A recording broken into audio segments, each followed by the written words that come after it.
I think for the entrepreneurs on the front end, one of the mistakes I see them make is they start treating all investors the same. I don't want to see the same pitch deck you've shown everybody else because we believe we can add unique value. So let's talk about the unique value we can add. Give me some of the things that you're seeing and we'll match that up against what we're seeing. And now we can have a real conversation. Make the conversation specific to that investor. Hey, here's where we see you guys coming from. Don't just assume that one pitch deck is going to be fine for everybody. I want to invest in good management teams and good CEOs, good entrepreneurs. My objective is not to invest in companies that write good pitch decks. Welcome, everyone, to this episode of the Liberty Ventures podcast. I'm Alexander McCobin, founder and CEO of Liberty Ventures, where we're building the ecosystem of values-aligned business leaders, investors, executives, and entrepreneurs who are committed to making the world a freer, more prosperous place and helping you scale your business in order to scale your impact. And today, I'm thrilled to be speaking with John Glushik from HG Ventures that's doing really amazing work helping inspiring entrepreneurs build new sustainable technology for the future for us. I'm going to give him a chance to share what that means and what he's been up to in a moment. But John, just wanted to say thank you so much for taking the time to share your insights and experience with the Liberty Ventures community today. Oh, I'm very happy to be here. Thank you for inviting me, and I look forward to talking. So before we start diving into HG Ventures, let's go to your story, as you know I like to do. I'm really curious just what's led to who you are and what you're doing today. Sure. So I guess with most people, the journey begins in your childhood, right?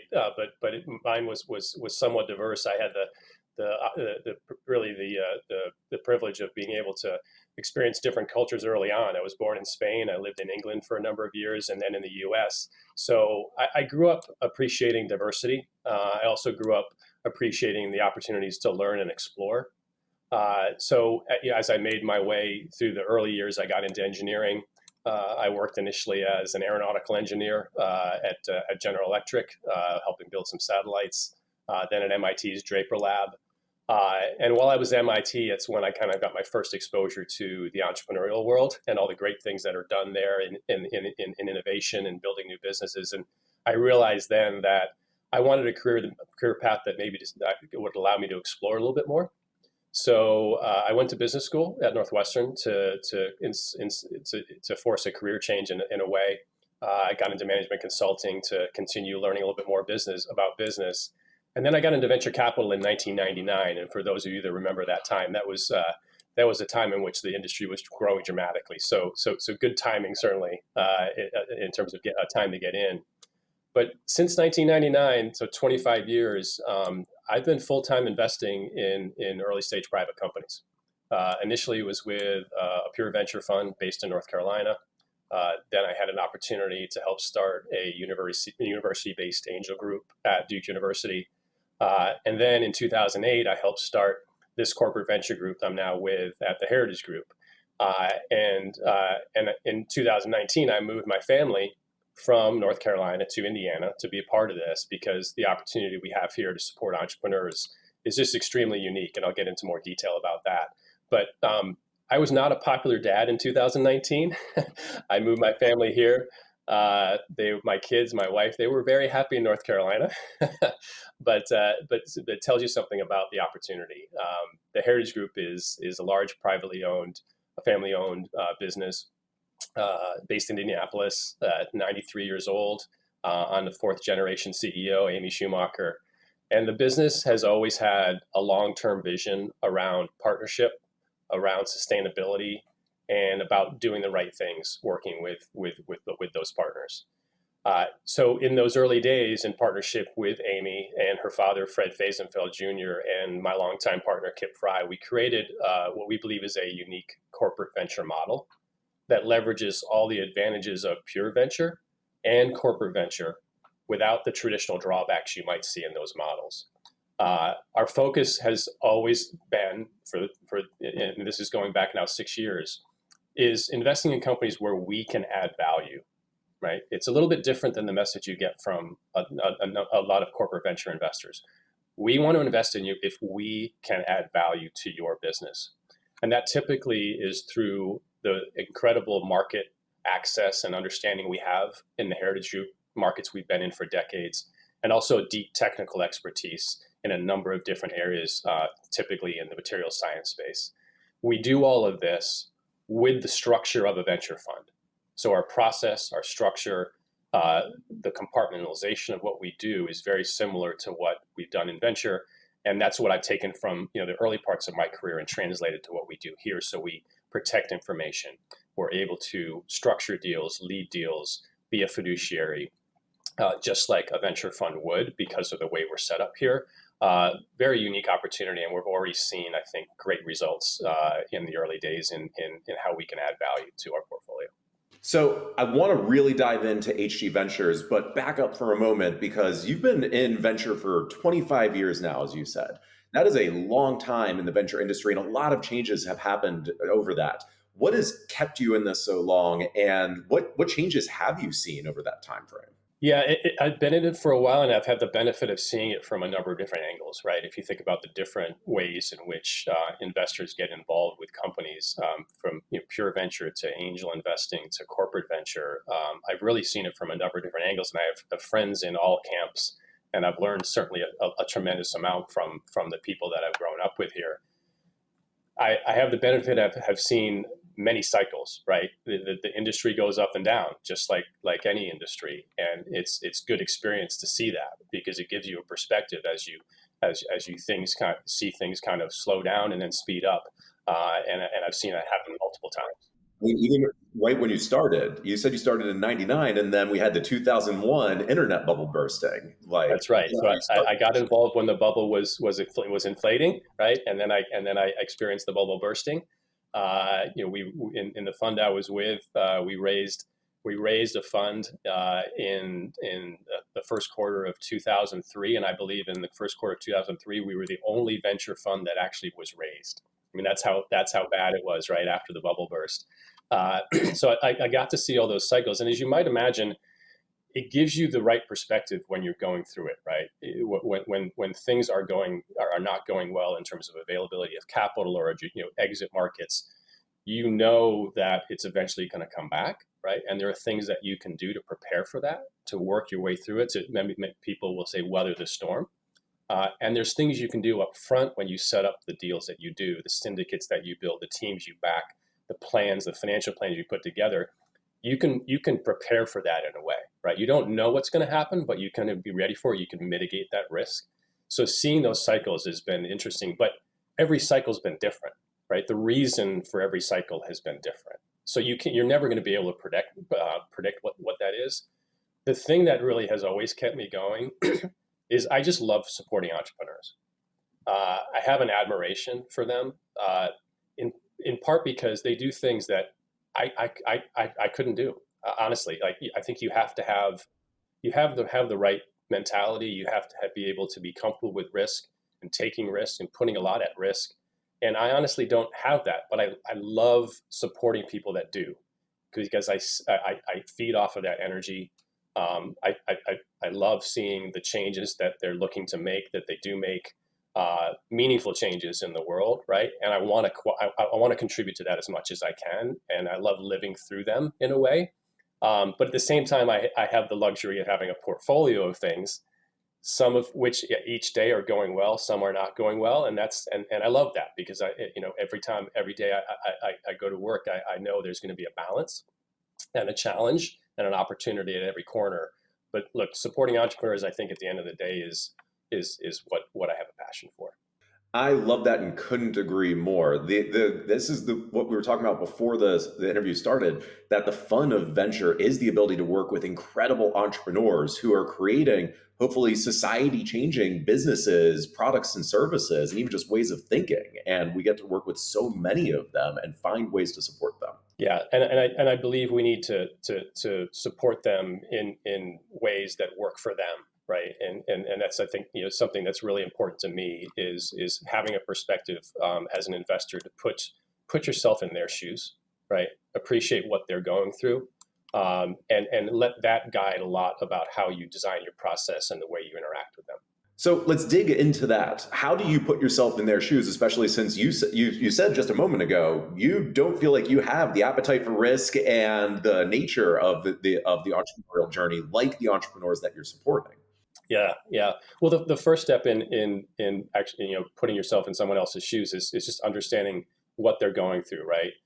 And I've had the benefit of just of getting to know so many CEOs, entrepreneurs, founders, just talking to them, not always just in a boardroom, right? But just casually kind of getting to know them, truly getting to know them as people and understanding what they're going through. So I have the benefit of many years of conversations and being able to relate to what they're feeling, what their issues are, what's meaningful to them, right? What's important to them, not just in what they're trying to do with their business, but what they're trying to get out of the relationships they have with their team, with their board members, with their investors. And I've picked up on that, and it all sinks into me because I have an empathy for that, and I want to make it easier for them. So once I understand and now understand, I believe, what they're going through, it helps me put into practice both myself and with my team how we can be a good kind of customer for them, right? A good partner for our entrepreneurs. But that being said, they're all different, right? I mean, it's just one of the great things about this business is that every entrepreneur, every CEO is different, and you have to appreciate that. And the diversity, like I said before, is something that I think is great about the industry. You can't assume that there are certain characteristics about every CEO that you should look for, or every founder that you should look for. No, there's certain things that we like to see, that kind of ways in which we see people behave. But I love going into an interaction thinking to myself, okay, this is someone new. Let me appreciate what they're about. Let me appreciate what they're trying to do, what their vision is, and then we can see if we're a good fit. So I love that, and it also I would imagine is different based on what type of investing you're doing. As you mentioned, you've done angel investing, traditional venture, corporate venture, and for any entrepreneurs listening who are just going out to do their first raise, they probably don't understand the difference between those.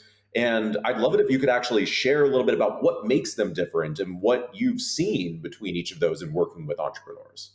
Sure. Very, very different models, but of course, I would hope that each of those groups of different types of investors have the same goal, which is the goal we've talked about: supporting entrepreneurs, right? Supporting their journey with not just capital, but also other things that can bring to the table, other pieces of value that they can bring to the table. Pure venture funds are by their nature purely financially oriented, right? So they serve LPs who have financial benchmarks they'd like you to hit.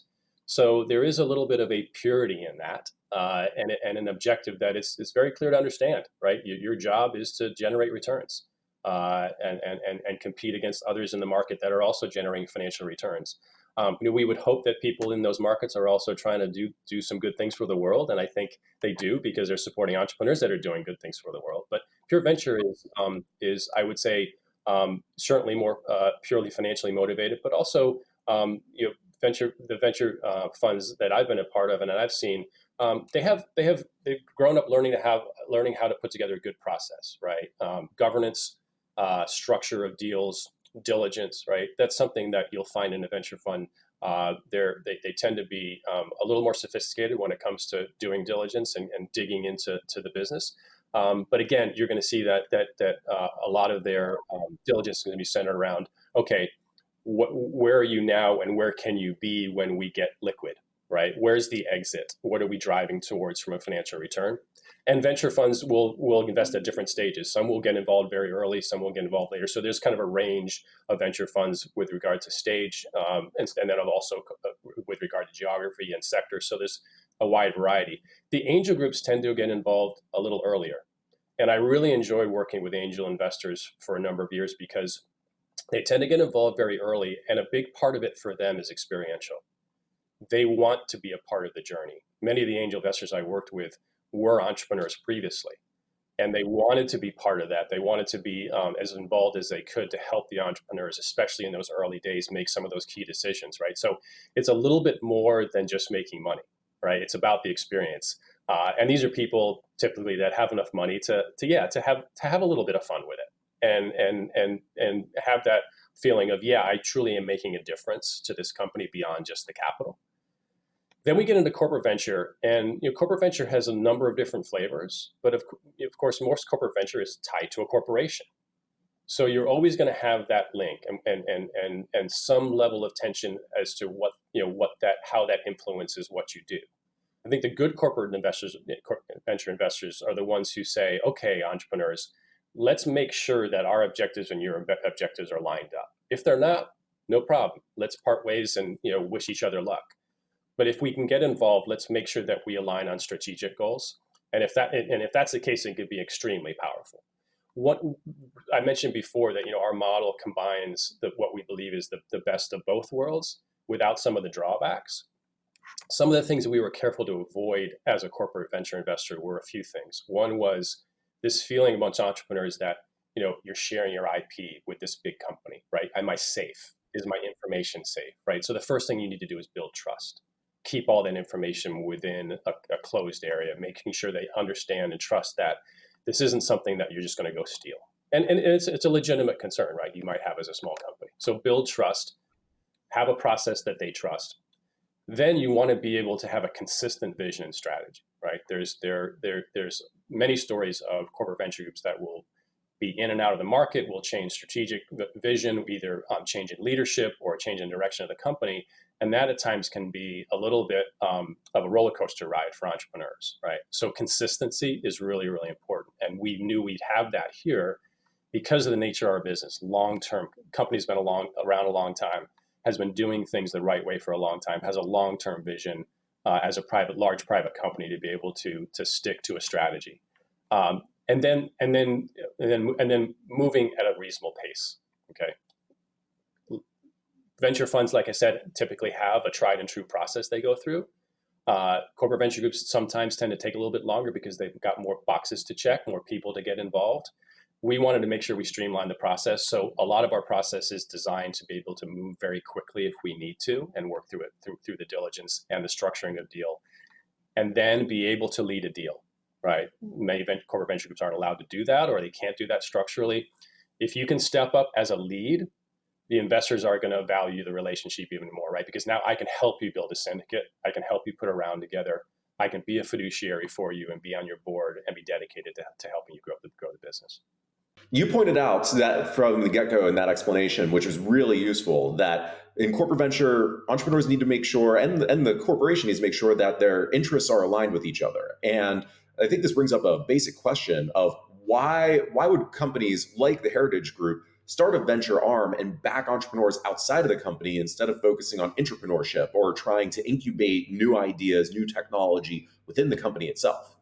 Yeah, so we do that at the Heritage Group. And I know a number of corporations do that. They'll have kind of an internal incubation function that allows for that to happen.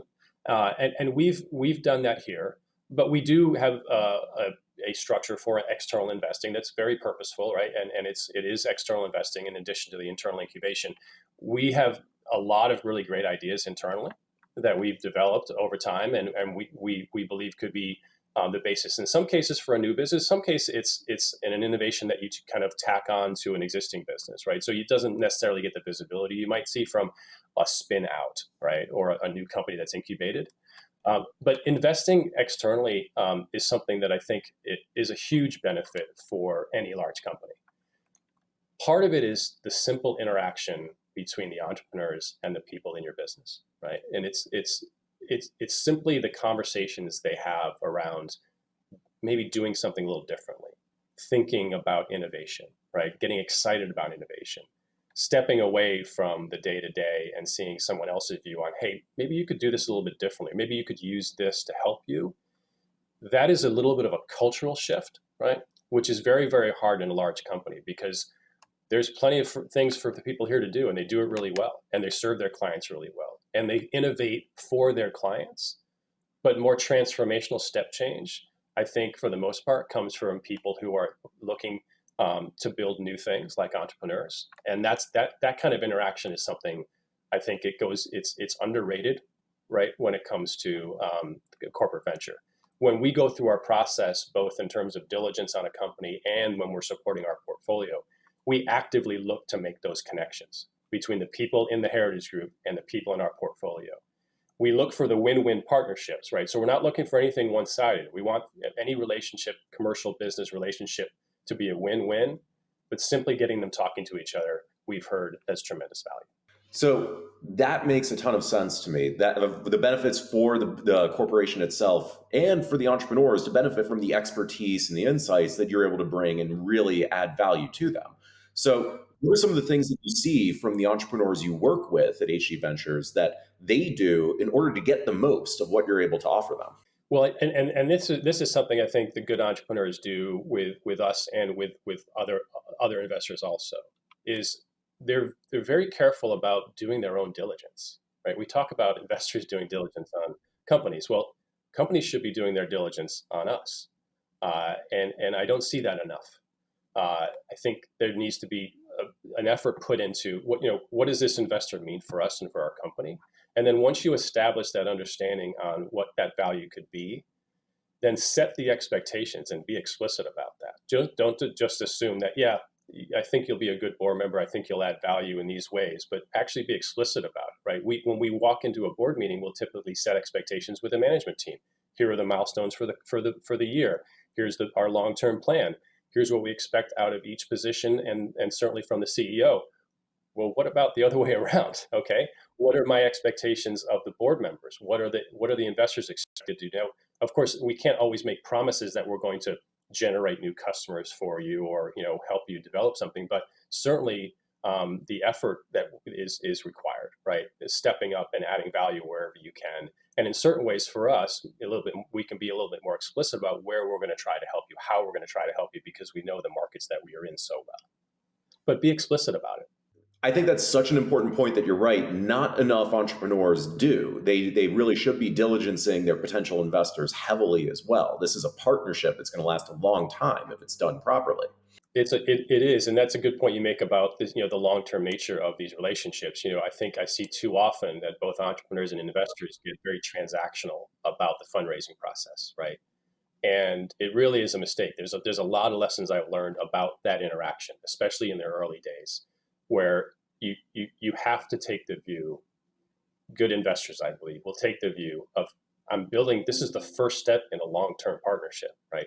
We need to get off on the right foot. We can't be in the mode of, look, I'm just looking for the best possible deal I can get for myself. That's not going to serve you well, and it's certainly not going to serve you well long term, because the entrepreneurs talk to each other, right? And if you work your way through a deal, and then you're looking for the next deal, you're looking for entrepreneurs that you want to back again, they're going to think about what it was like to work with you before. Did they take advantage of you? Were they a good partner to work with, right?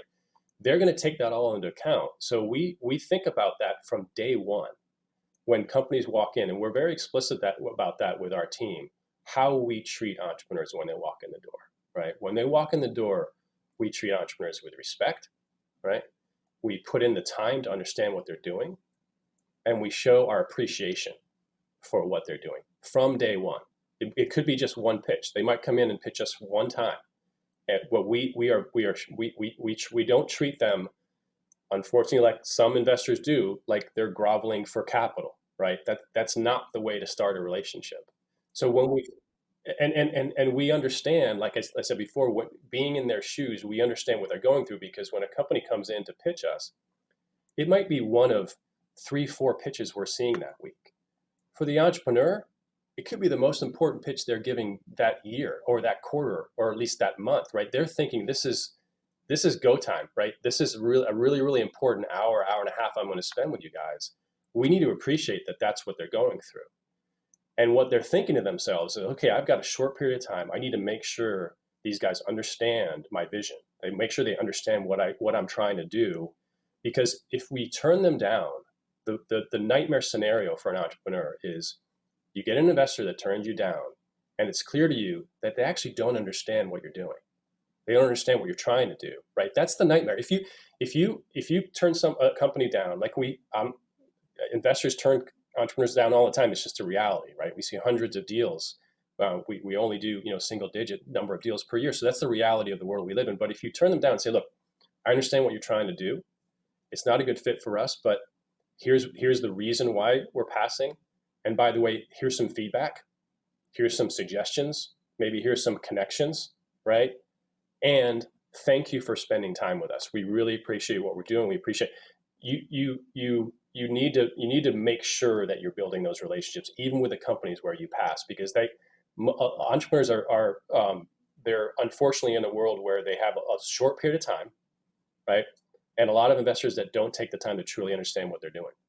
And I think that's incredible advice for investors listening to this as well, to give feedback to those entrepreneurs, to appreciate what the entrepreneurs are going through, and think about their long term reputation and relationship with them. Because this is the other thing.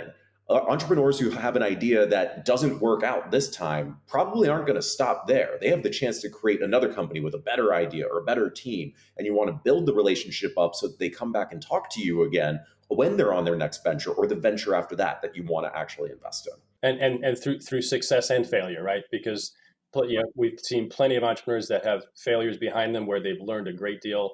They're better for it. They're better entrepreneurs, and they build better companies. For other investors listening, as you're working with entrepreneurs, you're doing diligence, what are some of the things that you found to be most important to think about, especially if it's anything beyond what we typically hear, to really look at the founding team, really look at the moat around them, that sort of thing? Yeah, I think there's the checklist, right? And say people will say, yeah, the team is number one, and that's true. And there's plenty of other things that you can use to go through. There's a couple things that I learned early on, and this is actually one of the lessons I learned very early in my career because in the first year I was with the venture fund I talked about in North Carolina. I remember the senior partner coming to me after a few months and saying, "Hey, John, you seem to hate everything. You don't like any of the deals that we're looking at." And so we sat down, we talked about kind of why that was the case. And I realized that, when you listen to an early stage company describe what they're doing, it's actually really easy to pick out the issues. I mean, think about it. I mean, these are early stage, there's a lot that hasn't been worked out yet. There's plenty of risk still on the table, right? And it's a little bit, I was really hard on myself because it was kind of intellectually lazy to just say, I'm just going to point out all the wrong things, all the things that could be bad, be issues, be problems, all the reasons why we shouldn't invest. It was easy to come up with. The hard thing to do, the thing that I have had to learn to do, and I think I've become a lot better at over the years, is how do you look for the potential in that business to be really great, right?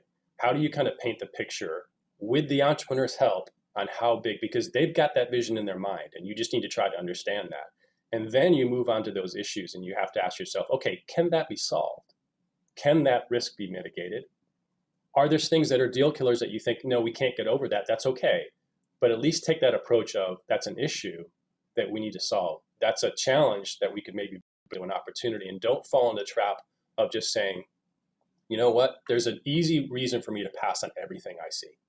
Everything I see, I can give you a rationale that would make sense to pass, but push yourself to think beyond that. And what that will do is, first of all, I think you'll dial into the deals you should be dialed into, but it also aligns you with the entrepreneur because now you're thinking the way they're thinking. That is absolutely on point. Now, I want to ask from the other side, especially since you were emphasizing the importance of entrepreneurs diligencing investors. What are some of the things that you think more entrepreneurs should be asking potential investors? What do you think they should be paying attention to in their diligence process? Yeah, well, I think for the entrepreneurs on the front end, one of the mistakes I see them make is they start treating all investors the same, right? And this goes both ways, right? Investors need to understand that all entrepreneurs are different. And just really quick aside on that, we in our team on our diligence process, we have checklists that we'll reference, but I encourage my team not to use a checklist to drive their diligence. Why is that? Because every company's different, right? By their nature, they're trying to do something unique. And you're doing a disservice to yourself and the company by saying, I'm just going to kind of check off all the boxes, go through all the diligence. You need to think uniquely about what are they trying to do, right? And let your diligence take that into account, in addition to all the things that you're going to have to check off, right? So we look at every deal as a unique opportunity. Entrepreneurs, I believe, need to do the same thing. I don't want to see the same pitch deck you've shown everybody else, right? Because we believe we can add unique value. So let's talk about the unique value we can add. We come at it from a certain angle, in our case, with a lot of experience in the markets that you're in. So let's dig into that, right? Give me some of the things that you're seeing, and we'll match that up against what we're seeing. And now we can have a real conversation about, trends, the value proposition, the product market fit, how are you going to go to market in areas that we have a lot of experience. So make the conversation specific to that investor. Don't just assume that one pitch deck is going to be fine for everybody. You might just tweak it a little bit, but make it unique, and that'll stand out, right? If you have a slide that is specific to that investor, hey, here's where we see you guys coming from, especially if it's a corporate investor, right? Because we talked before about alignment. Well, where is that alignment? Let's get to that right away. That is such a great hack that I haven't actually seen any entrepreneur do before. If just including one slide in there saying, here's where we see you adding unique value to what we're doing. That, and you're right, a great way to be remembered by the investor and start a conversation with them. Yeah, and point out the things that they understand about you that they believe will be valuable, and then just say, look, is this? I mean, do you agree with this? Right? Is this? This is a little bit of a test, right? This is what we believe could be the source of the value in our relationship. What do you guys think about that? Because the good pitches are dialogues. The good pitches are dialogues. And I also see some entrepreneurs sometimes spend a lot of time on kind of making the pitch perfect. And I see even as an investor in existing companies and as a board member, there'll be so many iterations on the pitch deck. Like, let's get the pitch deck right. When I give my advice to entrepreneurs that are pitching, I tell them, look, I want to invest in good management teams and good CEOs, good entrepreneurs. My objective is not to invest in companies that write good pitch decks. Okay. That's nice to facilitate the conversation, but if there's anything you don't mention that we need to talk about, I'm going to ask you. It's okay. Don't worry about it. It'd be, have an appendix with 100 slides so that we're ready to dive into things. But don't get too nervous about having the perfect pitch deck. Drive a dialogue. Ask us questions. Give us the opportunity to ask questions, right? Because I don't, writing a good business plan, writing a good pitch deck, I'm not sure how correlated that is to operating a business. I'm guessing that there's maybe a little bit of correlation, but we want to invest in people that run good businesses. So I think that's a great place for us to wrap up here. But John, this has been so insightful. Is there anything else that you want to share before we wrap up this conversation? Just the fact that we're our door is open. I mentioned before, the Heritage Group has been built on partnership and working with people and finding win-win relationships, both with our operating businesses and with our portfolio. So I'd encourage anyone who's interested and maybe identifies with some of the things I've been talking about. If there are parts of the Heritage Group that you see that might be a source of partnership for you, please let us know. And then, of course, my portfolio of companies that I work with, I mentioned before, they're near and dear to my heart. I love these entrepreneurs. I love these CEOs and management teams. Please, if you see in our portfolio online, hgventures.com, if you see any companies in our portfolio where you have things that might help them, relationships, connections, even just suggestions for those companies, please let me know. We're always looking to add value and would love your help in doing that. Fantastic. Really, John, thank you for sharing all of your wisdom and for everything that you're doing. This is really exciting. My pleasure. My pleasure. It was fun. And thanks everyone for listening. We'll talk with you soon.